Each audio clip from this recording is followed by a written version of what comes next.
Ya ayyuhalladzina amanu, wahai orang-orang yang beriman, ittaqullaha haqqa tuqatih wa la tamutunna illa wa antum muslimun. Wahai orang-orang yang beriman, bertakwalah kepada Allah dengan sebenar-benarnya takwa. Bertakwalah kepada Allah dengan takwa yang sejati. An yuta' wa la yu'sa. Taatlah kepada Allah dan jangan maksiati Allah Subhanahu wa taala. An yuzkar wa la yunsa. Ingatlah kepada Allah dan jangan lupakan Allah Subhanahu wa taala. Wa an yushkar wa la yukfar. Dan bersyukurlah kepada Allah dan jangan kufuri nikmat Allah Subhanahu wa taala. Itulah arti atau itulah salah satu keterangan para ulama ketika para ulama mengatakan kepada kita, bertakwalah kepada Allah Subhanahu wa taala, taat kepada Allah, ingatlah kepada Allah dan bersyukurlah kepada Allah Subhanahu wa taala. Jangan bermaksiat kepada Allah, jangan lupakan Allah. Kecuali kita lagi butuh saja baru kita ingat kepada Allah Subhanahu wa taala. Pantaskah? Hadirin, kita saja nggak suka dengan teman kita yang baru hubungi kita ketika dia lagi butuh dan lupa sama kita ketika dia sedang nyaman. Lalu pantaskah kita memperlakukan Rabb kita seperti itu? Kita hanya sujud ketika kita sedang sakit. Kita angkat tangan ketika kita sedang terlilit hutang. Kita minta kepada Allah ketika kita sedang nggak punya apa-apa. Tapi begitu Allah kasih nikmat kepada kita, Allah lancarkan bisnis kita, Allah kasih harta, Allah kasih proyek yang baik, Allah dilupakan. Allah dilupakan.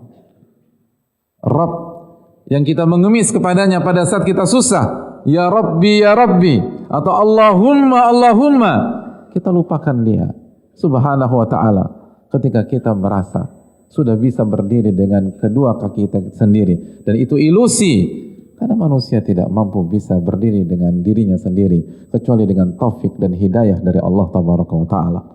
Lalu bersyukurlah kepada Allah. Sekali lagi, nikmat Allah sangat banyak. Bukankah oksigen yang kita hirup itu adalah nikmat Allah Subhanahu wa ta'ala? Jantung yang berdetak ini adalah nikmat dari Allah Subhanahu wa ta'ala. Tertawalah sesuka hati kita. Tapi begitu seseorang mendapatkan serangan jantung, bisakah dia tertawa, hadirin? Bisakah dia tetap mempertahankan egoismenya, arogansinya? Manusia pada saat itu pucat pasi. Lalu ia tunduk kepada Rabbul Alamin. Oleh karena itu, sebelum waktu itu terlambat, marilah kita bertakwa kepada Allah Subhanahu wa taala dengan sebenar-benarnya takwa.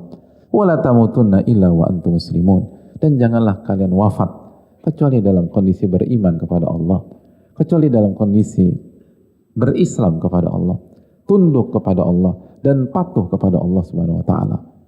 Ma'asyiral muslimin yang Allah muliakan, takwa adalah wasiat yang harus senantiasa kita ingat. Wa dzakir fa inna dzikra tanfa'ul mu'minin. Berilah peringatan dan ulang-ulang nasihat, karena peringatan yang diulang-ulang itu sangat bermanfaat bagi orang-orang yang beriman. Ma'asyiral muslimin yang Allah muliakan, di saat kondisi seperti ini, maka takwalah solusinya.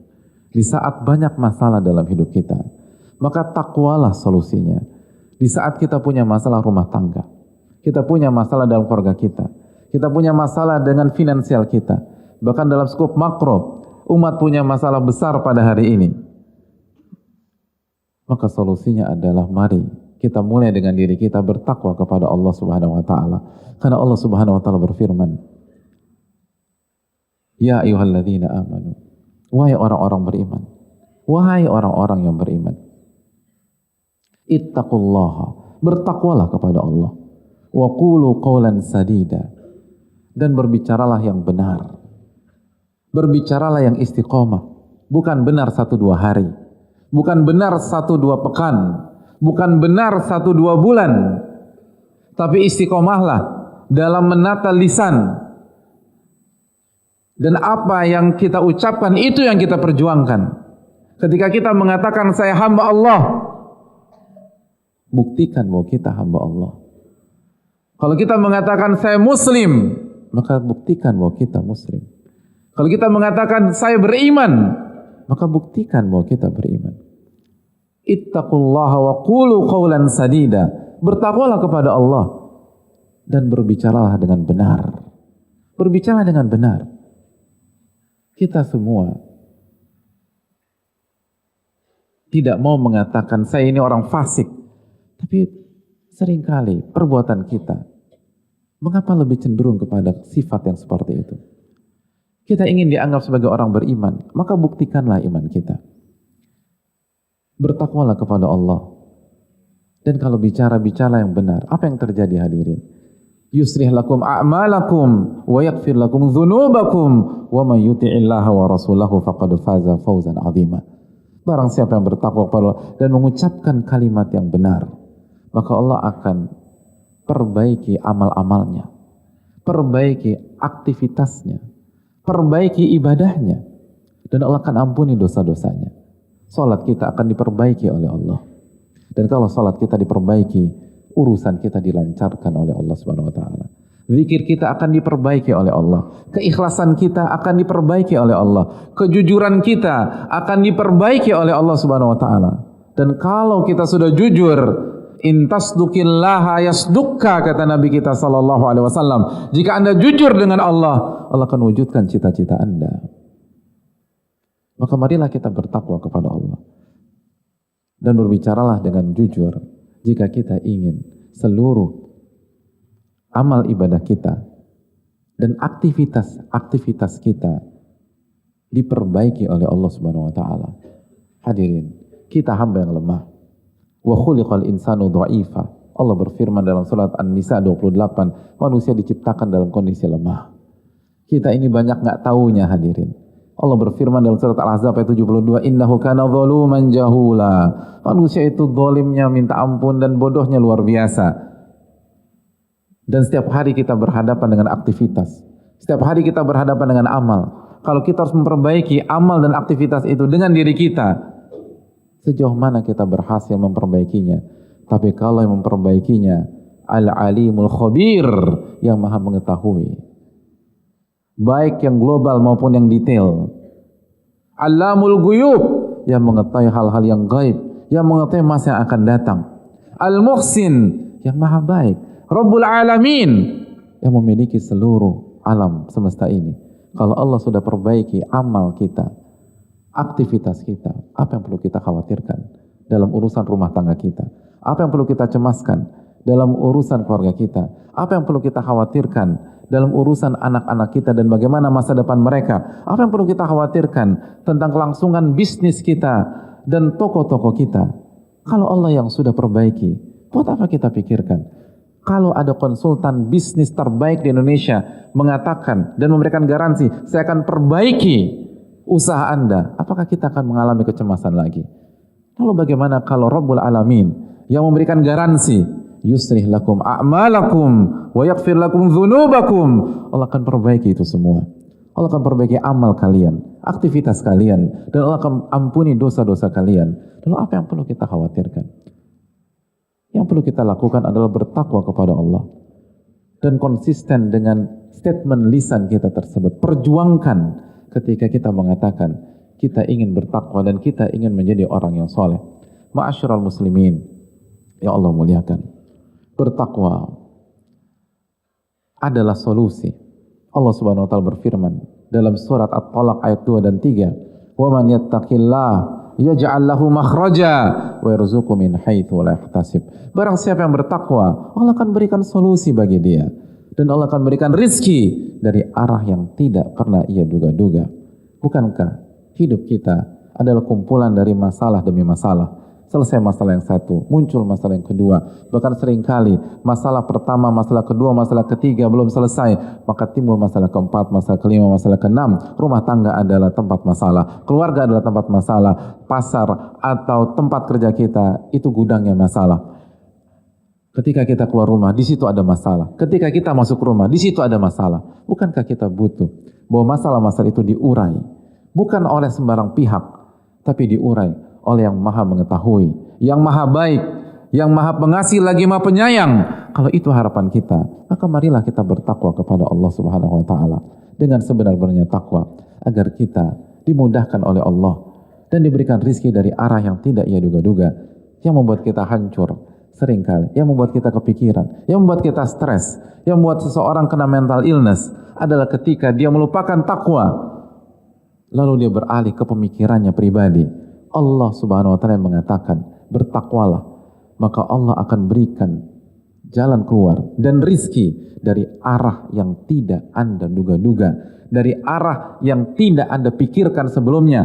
Oleh karena itu, kenapa kita overthinking? Kenapa kita banyak mikir dan lupa berzikir dan bertakwa kepada Allah? Sedangkan Allah yang jamin bahwa solusi, bahwa rizki itu justru dari arah yang tidak Anda pikirkan sama sekali. Bukankah ini sebuah harapan agar kita tidak terkena penyakit mental dan kita bisa hidup dengan tenang? Yang jadi masalah, takwa kita singkirkan, lalu mikir kita perbanyak sehingga overdosis. Mikir itu penting, hadirin. Allah Subhanahu wa taala memberikan pujian kepada orang-orang yang berfikir, tapi sebagaimana semua hal ada batasnya, mikir pun ada batasnya. Dan sudahkah kita mengandalkan ketakwaan kita dibanding pemikiran kita pribadi dan logika kita pribadi? Logika itu labil, hadirin. Logika kita jam 1 malam ketika belum tidur itu berbeda dengan logika kita jam 7 pagi setelah kita tidur 8 jam. Apakah kita andalkan sesuatu yang rentan ini atau kita andalkan kekuatan Rabbul Alamin? Ya Allah katakan, wallahu ghalibun ala amri. Allah yang menguasai segala sesuatu di dalam kehidupan. Ma'asyiral muslimin yang Allah muliakan. Ada sebuah kalimat mutiara dari seorang nama besar di masa klasik yang bernama Daud At-Tai rahimahullahu ta'ala. Daud At-Tai ini mengatakan, ma akhrajallahu abdahu min dhullil ma'asi ila izi taqwa illa agnahu bila mal wa azzahu bila ashirah wa anasahu bila anis. Para ulama kita mengatakan, tidaklah Allah keluarkan seorang hamba dari kehinaan maksiat menuju kemuliaan ketakwaan kecuali, maksudnya hadirin, tidaklah orang berpindah dari kehidupan yang penuh dengan maksiat menjadi kehidupan yang penuh dengan ketakwaan. Dia mulai sholat, dia mulai berzikir, dia mulai jalankan perintah, dia mulai menjauhi larangan-larangan Allah Subhanahu wa taala. Kecuali ada perubahan di dalam hidupnya. Apa perubahan dalam hidupnya tersebut? Disebutkan ada 3 perubahan. Yang pertama, Allah akan cukupkan dia walaupun tanpa harta yang banyak. Allah akan membuat dia merasa berkecukupan, dia merasa kaya. Hadirin, ada sebuah kesalahan dalam hidup selama ini. Kekayaan bukan tentang harta. Kekayaan itu tentang rasa. Nabi kita SAW bersabda, laisal gina an kathratil arad wa innamal gina gina nafas. Kekayaan itu bukan banyaknya aset dan harta. Kekayaan adalah kekayaan jiwa. Apa yang Anda rasakan? Kita punya harta miliaran rupiah, tapi kalau hati kita kerdil, hati kita seperti meminum air laut, kita akan terus merasa tidak cukup, tidak cukup, tidak cukup, tidak cukup. Tapi kalau kita punya uang sekedarnya, tapi Allah berikan qanaah, Allah berikan kecukupan, Allah memberikan kekayaan hati, maka kita akan hidup dengan tenang. Hadirin Allah muliakan. Makanya ulama mengatakan bahwa apabila Anda qanaah, maka rasa yang Anda rasakan dengan para raja dunia itu sama, tidak ada berbeda. Dan orang yang bertakwa mungkin ia akan miskin secara harta sampai dia wafat, tapi Allah kayakan hatinya, hadirin sekalian. Wa azzahu bila ashirah, dan Allah akan muliakan dia walaupun dia tidak punya penggemar, walaupun dia tidak punya masa, walaupun dia tidak punya keluarga besar. Dia merantau, dia anak rantau di Jakarta, tidak ada siapapun, tapi ketika dia bertakwa, dia tidak pernah merasa minder, dia tidak pernah merasa terpuruk, dia merasa dimuliakan oleh Allah Subhanahu wa taala. Walillahil izzah. Allah berfirman, kemuliaan hanya milik Allah, wali rasulih, dan milik Rasulullah sallallahu alaihi wasallam dan orang-orang beriman. Tapi ini tidak dimengerti oleh orang-orang munafik, kata Allah. Yang nggak mengerti hal ini hanya orang-orang munafik, kata Allah Subhanahu wa taala. Orang-orang beriman tahu bahwa kemuliaan bukan pada jabatan, kemuliaan bukan pada harta, kemuliaan bukan pada penampilan, kemuliaan ada pada iman dan ketakwaan kepada Allah Subhanahu wa taala. Lalu yang ketiga, dia akan diberikan kenyamanan dan diterima walaupun dia tidak punya teman. Dia tidak punya teman, tapi dia tidak pernah merasakan kesendirian. Orang-orang bertakwa tidak semuanya punya link yang besar, tetapi dia tidak pernah hidup kesendirian. Bukankah ada banyak orang, punya banyak orang yang memuji dia, tapi dia merasakan kesepian dan kesendirian. Kesepian adalah penyakit hati yang begitu menyengsarakan, hadirin. Ada banyak orang bunuh diri, bukan karena tidak punya teman, tapi merasa kesepian, padahal temannya begitu luar biasa. Orang-orang bertakwa, walaupun dia sendirian, dia merasa happy, dia merasa senang. Kenapa demikian? Wa kafa billah, cukuplah Allah yang menemani dia, cukuplah imannya yang menyertai dia. Dan inilah yang akan dialami oleh orang-orang bertakwa. Bukankah Nabi SAW merasakan ketenangan yang begitu luar biasa pada saat sedang berlibur di sebuah pantai? Tidak.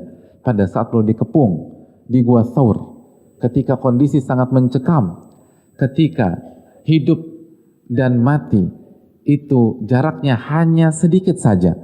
Tapi apa yang Allah firmankan tentang perasaan hati Rasulullah SAW? فَأَنْزَلَ sakinatahu alaih. Allah berikan ketenangan kepada Nabi SAW dan kepada Abu Bakar As-Siddiq radhiyallahu ta'ala. Sehingga walaupun mereka dicari, walaupun mereka terjepit, walaupun mereka tidak punya jalan keluar, mereka berada di gua yang sangat sempit, Gua Thaur, dan tidak ada tempat lagi melarikan diri, dan musuh ingin mencari mereka, hidup atau mati, tapi Allah berikan ketenangan pada diri mereka.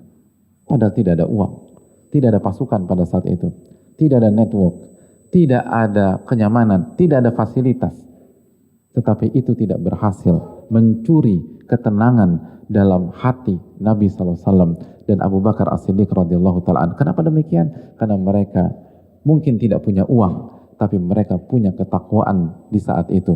Oleh karena itu, masyarakat muslimin, marilah kita kembali pada hakikat kehidupan. Yang kita butuhkan adalah ketakwaan. Dan ketika kita bertakwa, janji Allah, bukan janji si A, bukan janji si B, bukan janji manusia, janji Allah tabaraka wa ta'ala. Wa man yattaqillah yaj'al lahu makhraja. Barang siapa yang bertakwa, Allah akan berikan solusi dalam setiap masalahnya. Wa yarzuqhu min haitsu la yahtasib. Dan Allah akan berikan rizki dari arah yang tidak ia duga-duga. Semoga Allah memberikan taufik kepada kita sehingga kita bisa memperbaiki ketakwaan kita dan memperbaiki hubungan kita dengan Allah Subhanahu wa taala.